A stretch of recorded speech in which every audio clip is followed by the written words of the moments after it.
오늘 우리에게 주시는 하나님의 말씀은 신약성경 마태복음 7장 7절부터 14절까지 말씀입니다. 마태복음 7장 7절부터 교독해서 읽겠습니다. 구하라 그리하면 너에게 주실 것이요 찾으라 그리하면 찾아낼 것이요 문을 두드리라 그리하면 너에게 열릴 것이니 구하는 이는 받을 것이요 찾는 이는 찾아낼 것이요 두드리는 이에게는 열릴 것이니라. 너희 중에 누가 아들이 떡을 달라 하는데 돌을 주며 생선을 달라 하는데 뱀을 주는 사람이 있겠느냐. 너희가 간 자라도 좋은 것으로 자식에게 줄 알거든 하물며 하늘에 계신 너희 아버지께서 구하는 자에게 좋은 것으로 주시지 않겠느냐. 그러므로 무엇이든지 남에게 불평하는 자는 너희가 적절하라. 이것이 불효요 선지하니라. 저공으로 들어가라. 멸망하러 인도하는 문은 크고 그 길이 넓어 그리로 들어가는 자가 많고 생명으로 인도하는 문은 좁고 길이 협착하여 찾는 자가 적음이라. 아멘. 오늘은 삼위일체의 주일입니다. 교회는 오랫동안 성령 강림절 다음 주일을 삼위일체 주일로 지켜왔습니다. 한 분이신 하나님께서 성부, 성자, 성령의 삼위로 존재하신다는 겁니다. 이 세 위격은 서로 다른 위격이면서도 본질적으로 한 분 하나님이십니다. 하나님께서 세 분이면서도 한 분이시라는 신비입니다.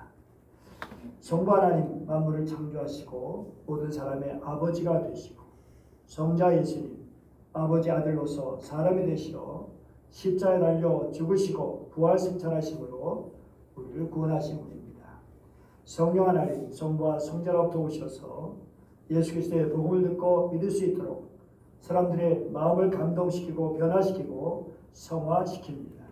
성령님은 살려주는 영으로 일하십니다. 삼위일체 교리는 인간의 이성으로는 완전히 이해하기 어려운 신비입니다. 그런데 성경에 명시적으로 나오지 않는데도 초기 공의회가 삼위일체 교리를 만든 것은 그럴 필요가 있었습니다.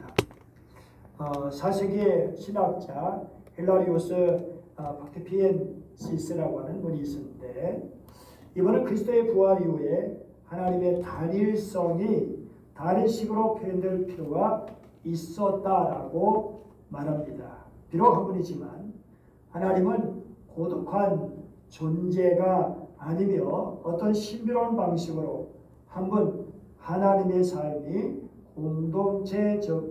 공동체적이었다라고 말합니다. 여기 공동체적이었다는 말이 중요합니다. 하나님은 저 멀리 초월의 세계에 머무시는 분이 아니라 또 이 땅에서 벌어지는 현실에 연루되는 것을 꺼리시는 분도 아니고 우리와 함께 하시는 주님이시라는 것입니다.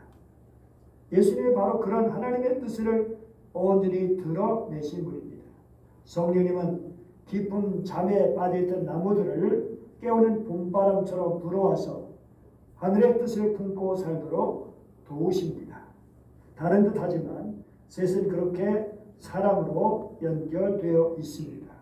삼위일체 신앙은 신앙생활에 긍정적인 영향을 미칩니다. 하나님께서 우리를 사랑하시고 구원하신 것을 알게 됩니다. 그리고 하나님과 성도들 사이에 또한 성도들 서로 사랑과 일치가 이루어지게 됩니다. 삼위일체 신앙이 제대로 된 데는 독재가 있을 수가 없습니다. 성부, 성자, 성령 정말 하나님께서 서로가 연결되어 있듯이 입법, 사법, 행정이 같이 각각의 고유의 권한이 있으면서 또 같이 연결된 나라를 이룬 것과 같습니다. 하나님을 믿는다는 것은 삼위일체 하나님께서 이루시는 사랑의 어울림 속에 동참하는 것입니다. 내 뜻을 이루기 위해서 하나님의 능력을 동원하는 것이 아니라 하나님의 뜻을 수행하기 위해서 나 자신을 드리는 것이 참 믿음입니다. 하나님의 뜻을 수행하기 위해서 정말 우리가 살아야 되는 것은 바로 예수님을 통해서 배울 수 있습니다. 예수님께서 요한복음 6장 38절에서 이렇게 말씀하셨죠. 읽어볼까요?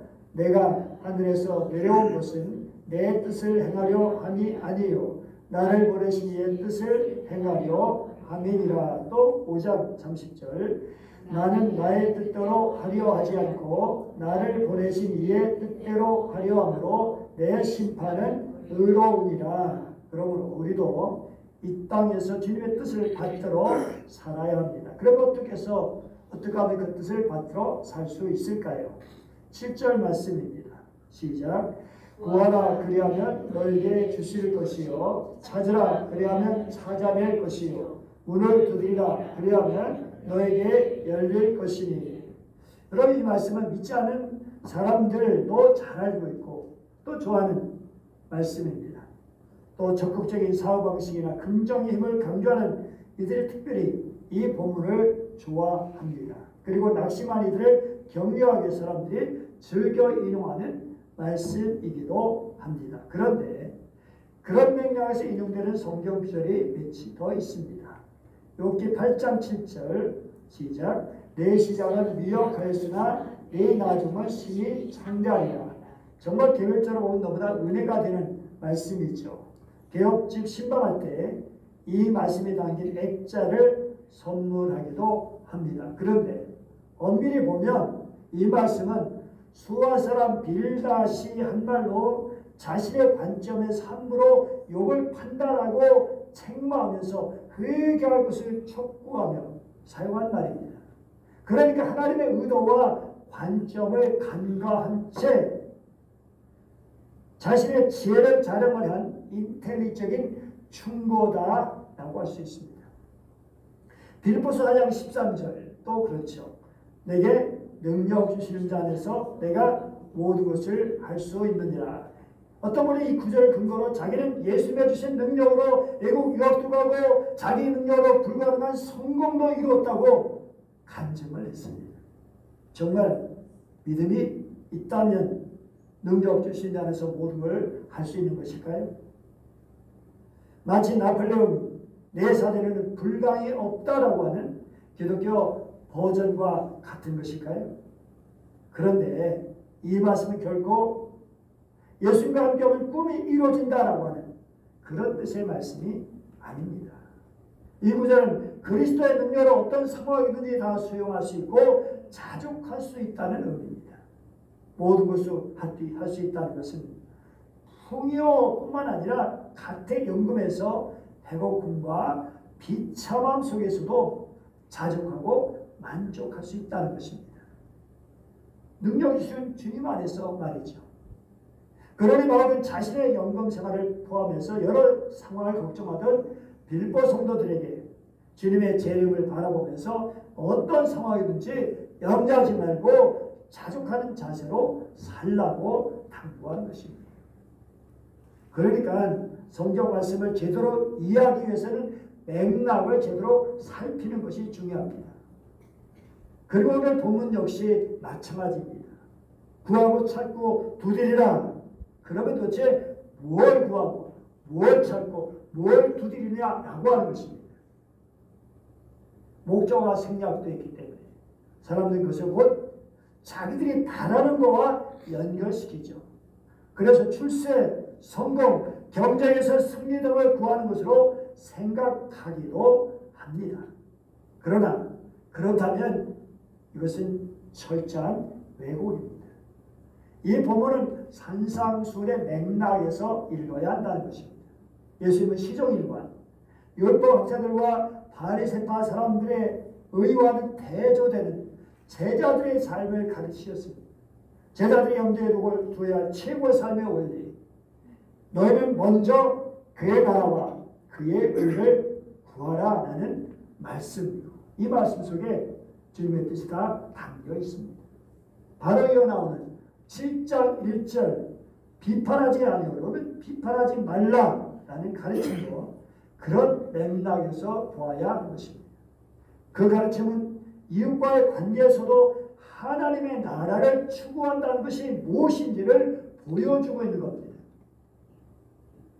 다른 사람을 이렇다 저렇다 함부로 규정하거나 정죄하지 말고 하나님의 판단에 맡기라. 다른 사람 비판하는 사람은 항상 자기 영혼에도 상처를 입고 스스로를 하나님의 심판대에 올려놓는 오류를 범하게 됩니다.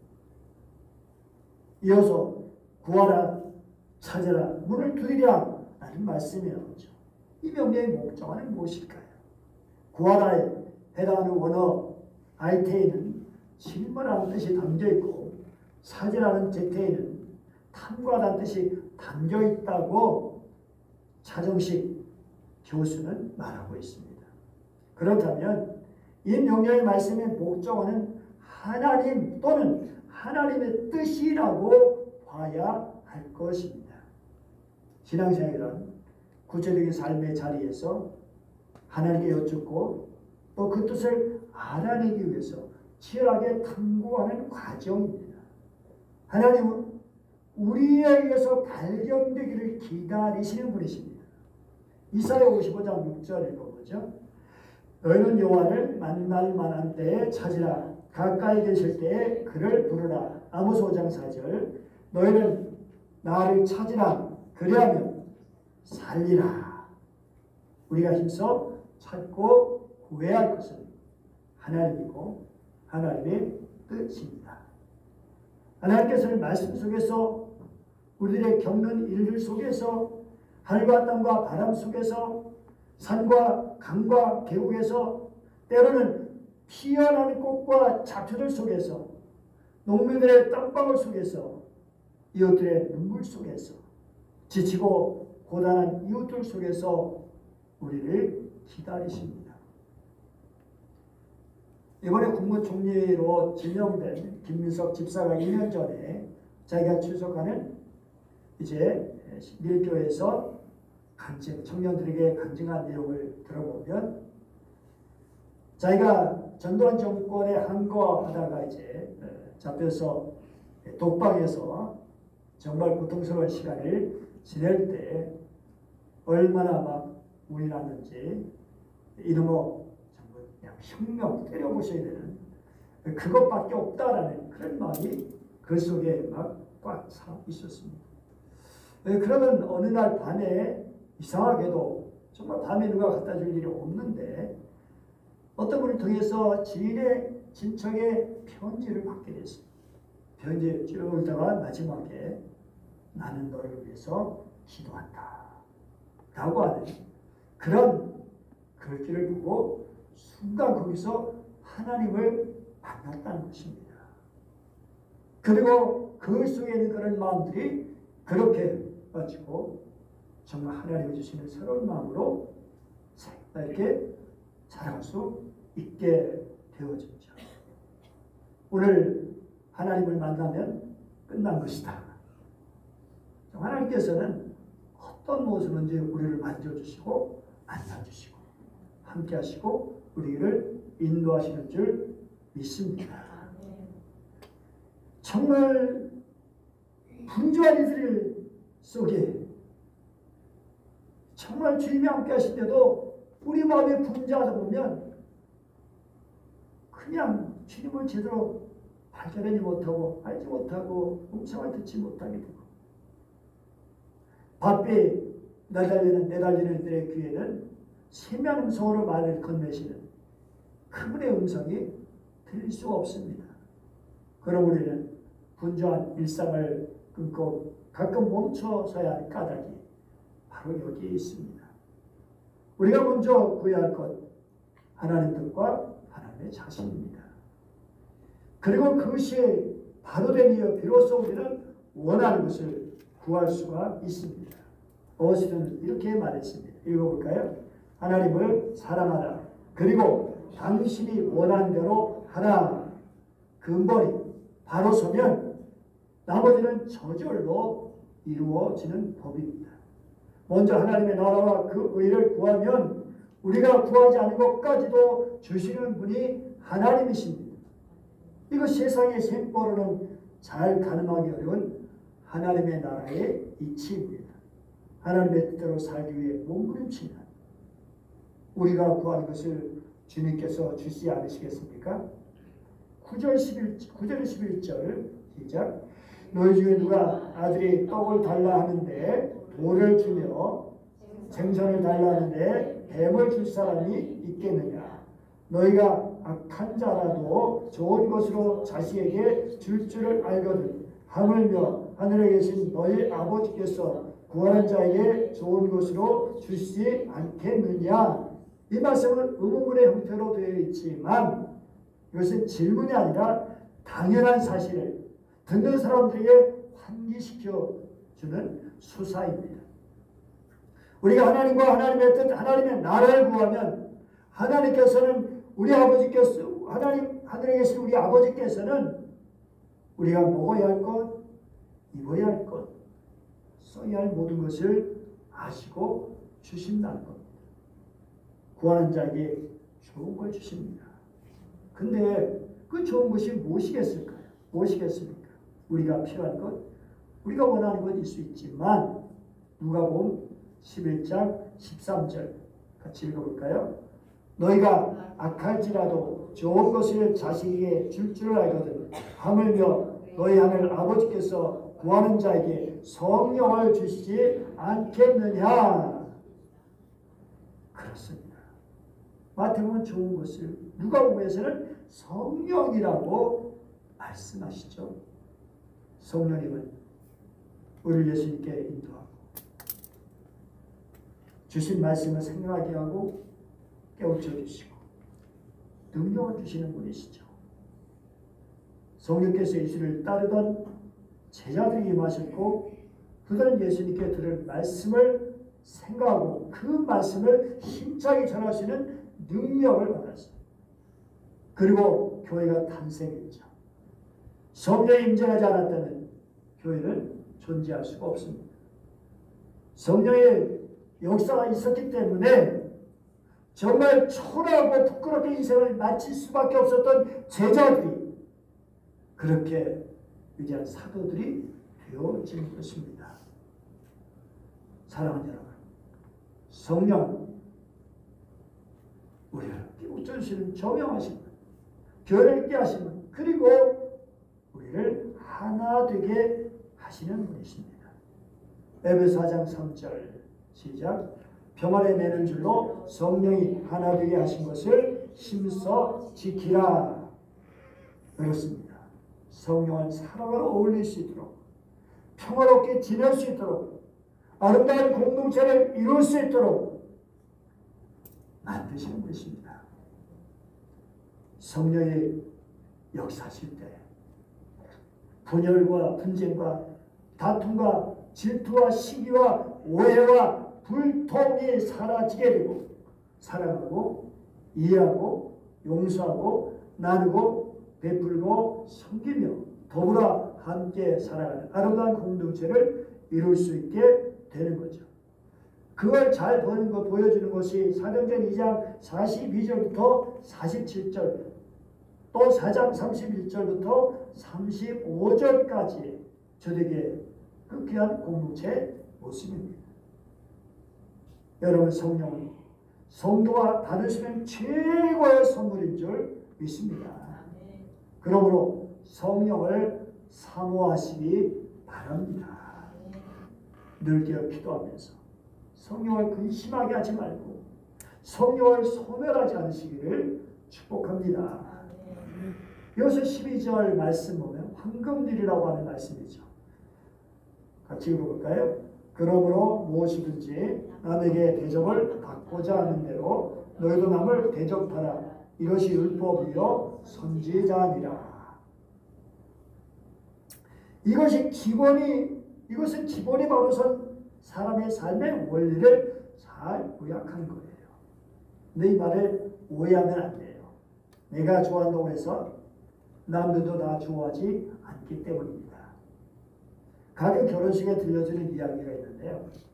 수사자와 암소가 결혼했어요. 남편이 사자는 아내를 너무너무 사랑했기 때문에 아내를 위해서 늘 신선한 살코기를 구해다가 대접해 주었습니다. 아내는 암소는 싫었지만 내색은 하지 않고 먹었습니다. 암소는 남편을 위해서 신선한 건초를 대접했습니다. 수사자 역시 실제로 치렀지만 아내를 실망시키지 않으려고 억지로 건초를 먹었습니다. 하지만 이러한 일이 반복되면서 둘은 함께 살기 어렵다는 결론을 내렸습니다. 둘은 여전히 사랑했지만 헤어지기로 했습니다. 헤어지면서 그들은 이렇게 말했습니다. 나는 최선을 다했어. 이게 뭡니까? 상대방을 바로 알지 못하고 자기 방식으로 사랑했기 때문입니다. 에릭 프롬 사랑의 기술에서 사랑의 속성 가운데 하나가 지식이다라고 말하고 있어요. 서로를 잘 알아야 제대로 사랑할 수 있다라는 말입니다. 그래서 베드로전서 3장 7절 우리 남자분들만 한번 읽어볼까요? 시작. 남편들아 이와 같이 지식을 따라 너희 아내와 동거하고. 남편들이 아내에 대해서는 모르니까 아내에 대한 지식을 가져야 된다는 거예요. 뭘 좋아하는지, 뭘 싫어하는지, 어떨 때 기뻐하고 어떨 때 슬퍼하는지. 물론 뭐 반대로도 이렇게 쓸 수 있겠죠. 아내도 남편에 대해서 알아야지. 세번역은 이렇게 되어 있어요.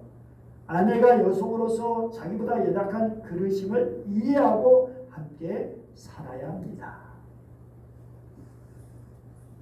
20세기에 가장 영향력 있는 정치 사상가 중에 한 명이 바로 독일 출신인 유대인 하나 아렌트라고 하는 여성입니다.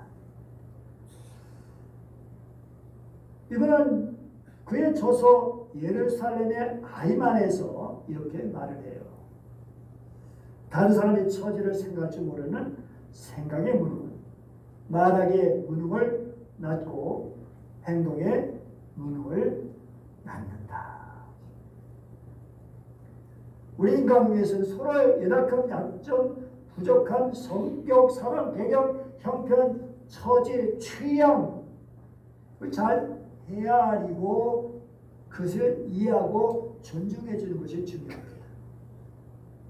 그럴 때 우리는 진정 사랑하고 좋은 관계를 이룰 수가 있습니다.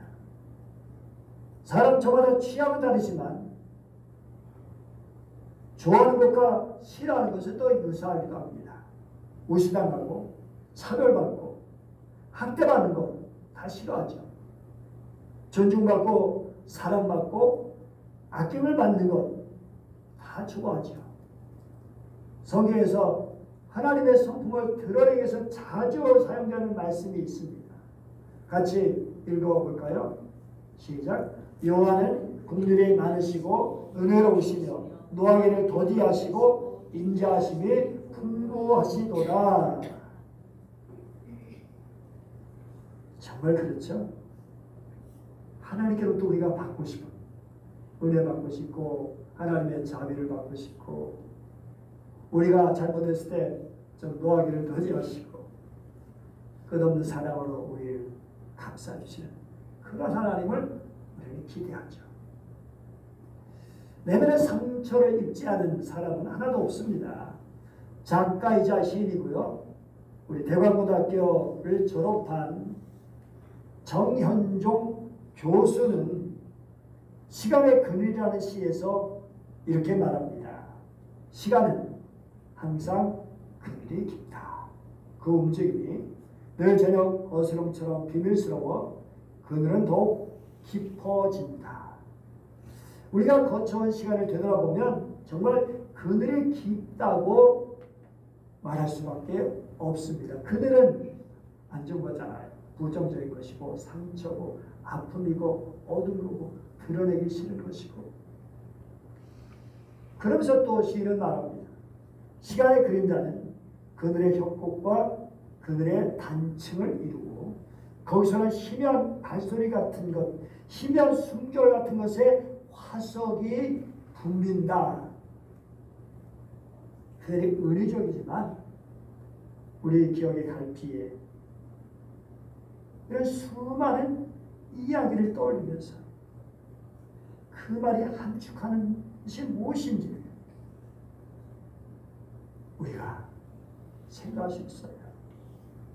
세상 모든 사람들 나를 사랑해달라고 소리내고 있어요. 나 좀 알아줘. 내가 얼마나 힘든지. 찬송가 503장 4절 어떻게 되어 있죠? 기갈 중에 있는 영혼 사랑받기 원하며 아이들도 소리 질러 사랑받기 원하네. 서들 소리 들을 때 가서 도와줍시다. 산에 나가서 예수 사랑 전하세.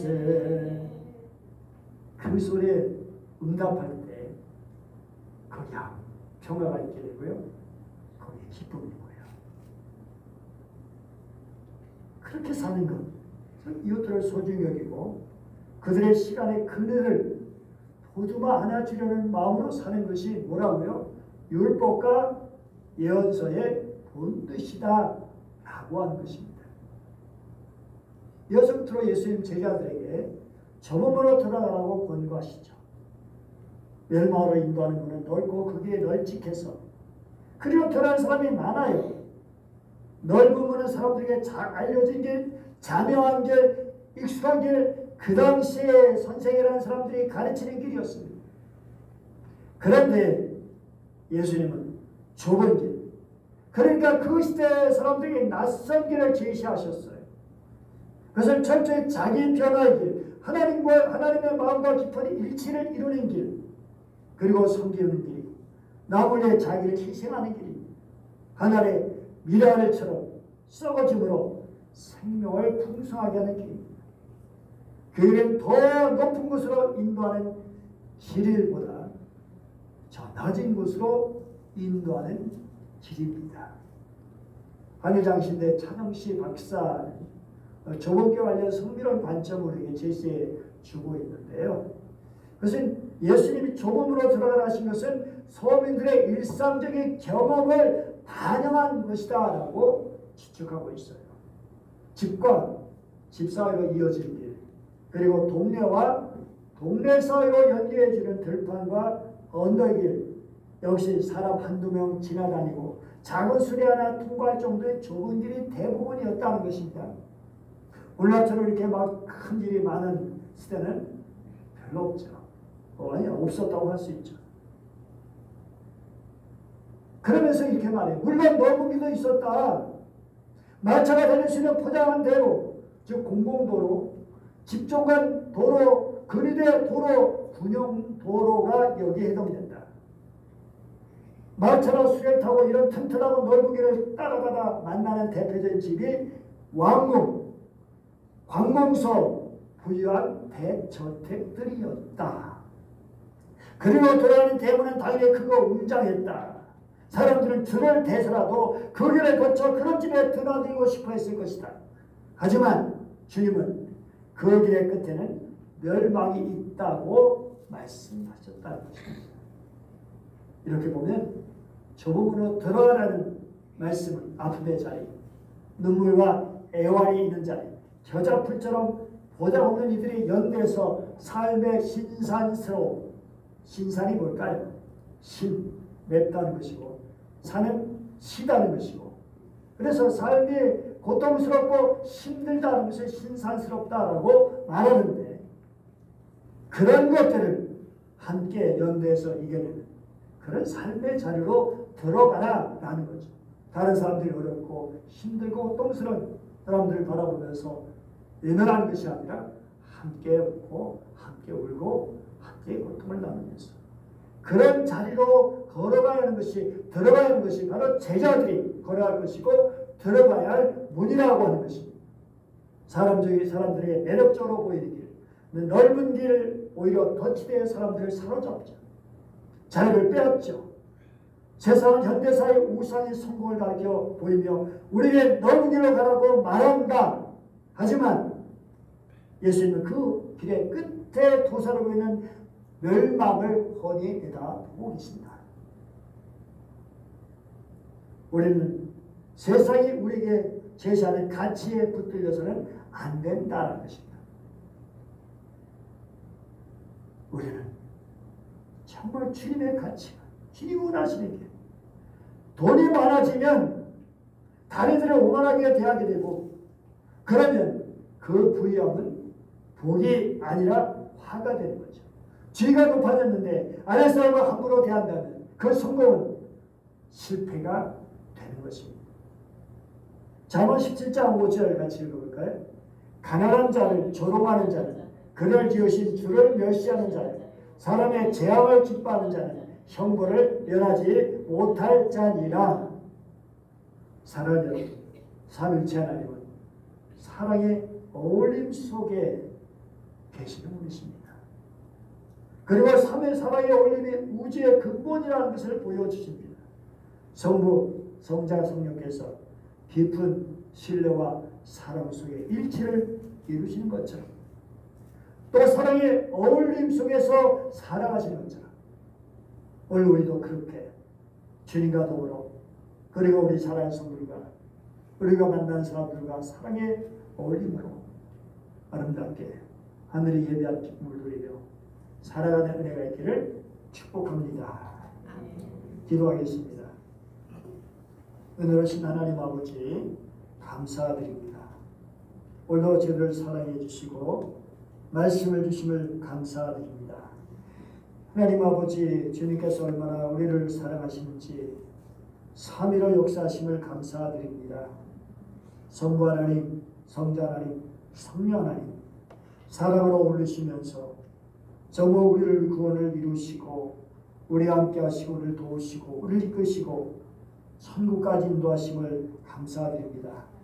아름다운 사랑의 공동체를 이뤄가도록 하여 주심을 감사드립니다. 그러므로 주님, 이런 하나님의 음성에 귀 기울이며 살게 하여 주시옵소서.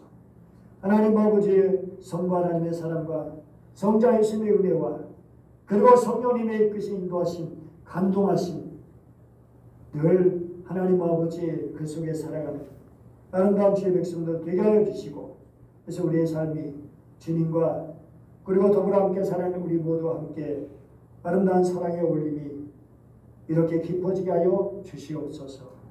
간절히 원하며 귀하신 주 예수님의 이름으로 기도드립니다. 아멘.